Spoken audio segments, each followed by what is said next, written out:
नमस्कार शेतकरी मित्रांनो, आत्ताच्या घडीची सर्वात महत्त्वाची बातमी, सर्व शेतकरी मित्रांना खूप आनंदाची बातमी आहे की आपल्या राज्याचे एक मंत्री चंद्रकांत बावनकुळे यांनी आत्ताच एक सभेमध्ये कर्जमाफीविषयी माहिती सांगितलेली आहे की त्यांनी सांगितलं की शेतकऱ्यांची कर्जमाफी होणार आहे. आपण ऐकून घेऊ शकता. काळजी नको करा, माफी करणार आहोत आपण.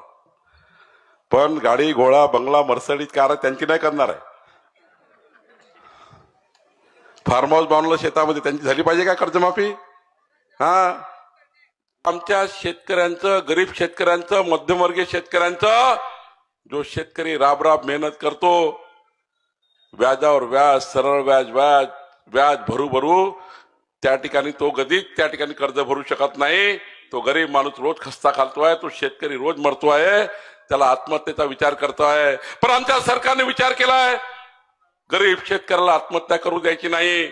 आमच्या शेतकऱ्याची, मध्यमवर्गीय गरीब शेतकऱ्याची कर्जमाफी करण्याचा निर्णय आपलं सरकार करत आहे. गरीब शेतकऱ्याची